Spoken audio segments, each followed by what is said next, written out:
Hello friends, तो आज की इस वीडियो में देखेंगे C S S box model. C S S box model is essentially a box that wraps around every HTML element. जितने भी आपके एचटीएमएल एलिमेंट होते हैं उन सभी को रैप अप कर देता है, उसी को हम कहते हैं बॉक्स मॉडल। इसके अंदर आपकी क्या क्या चीज़ें कंसिस्ट करती है, इसमें आपके 4 पार्ट्स होते हैं: content, padding, border and margin. सबसे इनर मोस्ट आपका कंटेंट होता है, कंटेंट के बाद आपका पैडिंग आता है, पैडिंग के बाद आपका बॉर्डर लाई करता है और लास्ट में सबसे लास्ट में आपका मार्जिन होता है। कंटेंट का मीनिंग क्या होता है? The content of the box where text and images appears. And padding means what area that area around the content padding is transparent. And border क्या होता है? Border that goes around the padding and content. जो padding and content के around होता है उसको कहा जाता है बॉर्डर। और मार्जिन क्या होता है? मार्जिन आपका जो आउटसाइड द बॉर्डर पार्ट होता है उसको आप कहते हो मार्जिन। तो यहाँ पे इस सबको समझने के लिए, बॉक्स मॉडल को समझने के लिए मैंने यहाँ पे एक हेडिंग ली है, डेमोस्ट्रेटिंग द बॉक्स मॉडल। और इसमें मैंने आपको बताया कि बॉक्स मॉडल आपका क्या करता है, रैप कर देता है आपके सभी एचटीएमएल एलिमेंट को। और इसमें हमने बताया कि ये क्या क्या कंसिस्ट करता है, from inner most to outer most part में कंटेंट, पैडिंग और बॉर्डर एंड मार्जिन। तो इस सबको समझने के लिए हम क्या करेंगे, एक डिव एलिमेंट लेंगे और उस डिव एलिमेंट के अंदर हम कोई भी कंटेंट ले लेंगे और उस डिव एलिमेंट पे हम स्टाइल अप्लाई करेंगे, जिसमें आप क्या करोगे, बॉक्स मॉडल को समझने के लिए उसको बॉर्डर दोगे, पैडिंग दोगे, कुछ इस तरीके का हम करने वाले हैं। ठीक है, तो सबसे पहले हमने यहाँ पे 2 पैराग्राफ में स्पेसिफाई कर दिया है कि बॉक्स मॉडल होता क्या है। फर्स्ट पैराग्राफ हमने डिफाइन किया है बॉक्स मॉडल क्या काम करेगा या होता क्या है। सेकंड में उसके अंदर क्या क्या कंसिस्ट होता है, ये क्या क्या एग्जिस्टेंस होती है। इसके बाद आपने एक डिव एलिमेंट बनाया, इसके अंदर हमने लोइम का कुछ टेक्स्ट ले लिया।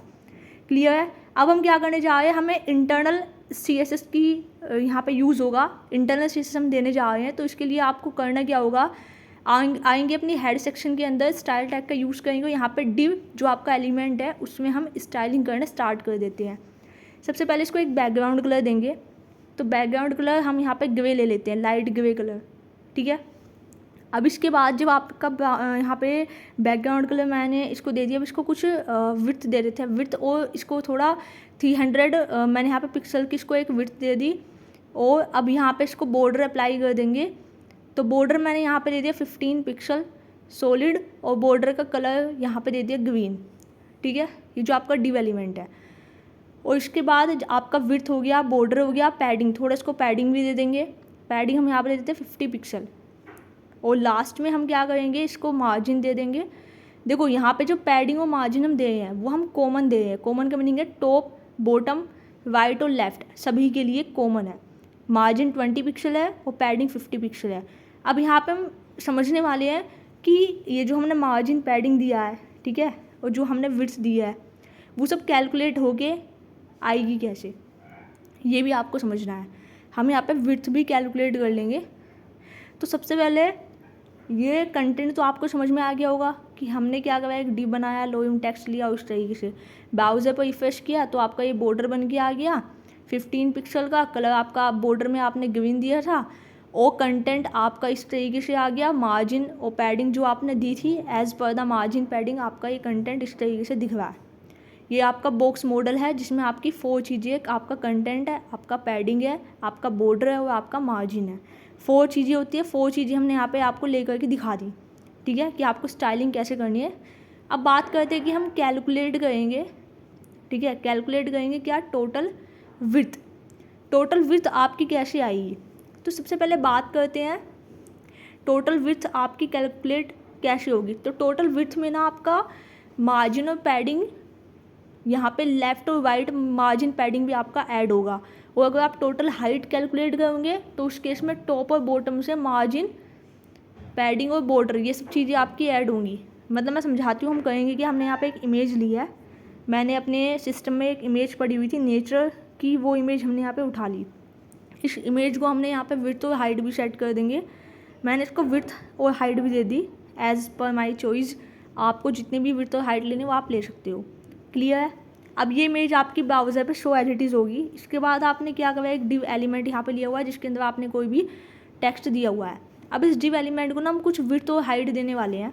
सपोज़ मैंने इसको विड्थ दे दी इसको कुछ विड्थ दे के देख लेते हैं कि जो अबोव पिक्चर है, मतलब जो भी आपकी नेचर की पिक्चर बन के आएगी, तो the picture above is 350 pixel wide, मतलब 350 पिक्सल ये वाइड होगी, क्लियर है। और इसमें जो आपकी टोटल विड्थ होगी वो आपकी कैसे कैलकुलेट होगी, ये मैं आपको समझाना चाह रही हूँ। तो टोटल विड्थ में आपका टॉप और यहाँ पे टोटल विड्थ में आपका लेफ़्ट और राइट पैडिंग प्लस लेफ़्ट और राइट आपका बॉर्डर भी ऐड किया जाएगा, तब वो आपकी टोटल विड्थ आपकी कैलकुलेट होगी, ठीक है। तो यहाँ पे मैंने बताया था total width of this element is also 350 pixel, मतलब ये जो अबोव पिक्चर है इसकी 350 पिक्सल वाइड है, डैट मीन्स इसकी इस एलिमेंट की विड्थ भी 350 पिक्सल है, ये मैंने समझाया इस लाइन के अंदर। इसके बाद मैंने बोला कि जो टोटल हाइट है, द टोटल हाइट इज़ इसमें हम ले लेते हैं इस पर्टिकुलर एलिमेंट की टोटल हाइट है वो आपने 263 दी हुई है, ठीक है, 263 दी हुई है। तो यहाँ पे इसकी टोटल हाइट हमने बताई है 80 pixel, the total height of this element is 80 pixel, ये कैसे आएगी, और इस पर्टिकुलर एलिमेंट के लिए 350 पिक्सल विड्थ कैसे आएगी, इसको समझने के लिए पहले हम इसकी स्टाइलिंग कर लेते हैं। तो डिव एलिमेंट में हम जाते हैं, हम इसकी स्टाइलिंग में विड्थ देंगे। सपोज मैंने विड्थ दी थी यहाँ पे 320 पिक्सल, ठीक है, और जो इसकी हाइट है वो हमने दी 50 पिक्सल। अब ये विड्थ आपकी 320 से 350 पिक्सल में कैसे बनेगी, और जो आपकी हाइट है वो 50 से 80 पिक्सल तो बन कैसे गई। तो ये दो विड्थ और हाइट आपकी डिपेंडेंट है आपकी पैडिंग और बॉर्डर पे। आपने अगर पैडिंग 10 पिक्सल दिया है, बॉर्डर आपने 5 पिक्सल का लिया है, ठीक है। तो जब आप विड्थ कैलकुलेट करोगे तो विड्थ में आपका जो पैडिंग का लेफ़्ट और राइट पैडिंग है वो आपकी ऐड हो जाएगी, प्लस लेफ़्ट और राइट बॉर्डर ऐड हो जाएगा। मैं समझाती हूँ कैलकुलेशन कैसे होगी। स्टार्टिंग में मैंने ये बताया था कि बॉक्स मॉडल बनता कैसे है, उसके लिए हमने एक डिव एलिमेंट लिया था, उसके अंदर आपने कंटेंट दिया था, और आपने जब स्टाइलिंग करी थी तो आपने क्या करा था, कंटेंट के अंदर एक तो उसका बैकग्राउंड, डिव का बैकग्राउंड कलर आपने दिया था, उसके लिए पैडिंग दी थी, बॉर्डर दिया था और मार्जिन दी थी, जिससे आपका एक बॉक्स मॉडल बन के आ गया था। इस सेकंड पार्ट में हम यहाँ पे चेक करेंगे कि कैलकुलेट द टोटल विड्थ। मान लो आपके पास कोई इमेज है तो उसकी टोटल विड्थ वो कितनी विड्थ में वो इमेज आएगी, तो टोटल विड्थ निकलेगी कैसे। 320 पिक्सल आपने स्टाइलिंग में विड्थ दी है, ठीक है।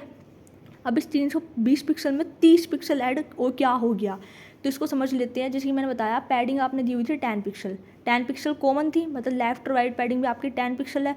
डैट मीन्स जब आप टोटल विड्थ कैलकुलेट कर रहे हो तो उसमें आपकी 20 पिक्सल आपकी लेफ्ट और राइट पैडिंग भी ऐड होगी, प्लस आपका बॉर्डर आपने दिया था स्टाइलिंग में 5 पिक्सल, तो लेफ्ट राइट बॉर्डर भी कितना है 5 और 5, तो 5 + 5 डैट इज 10, तो 10 पिक्सल आपका यहाँ पे बॉर्डर भी आ जाएगा, left border and right border. तो कुल मिला के आपके पास 350 पिक्सल की टोटल विड्थ आ गई।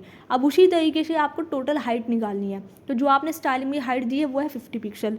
अब उसमें 30 पिक्सल ऐड कैसे हो गया, तो उसमें जो आपका 20 पिक्सल है वो आपका ऐड हो जाएगा left padding and right padding, और 10 पिक्सल आपका बॉर्डर ऐड हो जाएगा, जिसमें आपका टॉप और बॉटम बॉर्डर ऐड होगा। हाइट के लिए टॉप और border, top and bottom border add होगा, plus top and bottom padding add होगी हाइट के केस में, और विड्थ के केस में आपका left right border and left right padding add होगी। तो ये कैलकुलेशन मैंने इसलिए करके दिखाया सो डैट आपको समझ में आ जाए कि जो वो अबोव इमेज आई है बन के, उसमें आपका 350 पिक्सल का वाइड है और जो उसकी हाइट है वो आपकी 80 पिक्सल्स में है। तो वो कैलकुलेट इस केस में वो कैलकुलेट कर लेगा आपकी इस तरीके से। ये मेरा समझाने का पर्पस था। अगर आपको अभी भी समझ में नहीं आया है तो आप पहले बॉक्स मॉडल पढ़ो, बॉक्स मॉडल पढ़ने के बाद, क्योंकि बॉक्स मॉडल अगर आपको समझ में आ गया तो फिर आपको ये विड्थ और हाइट कैलकुलेट करने में कोई भी डिफ़िकल्टी यहाँ पे फेस नहीं करूँगी, ईजिली समझ में आ जाएगा।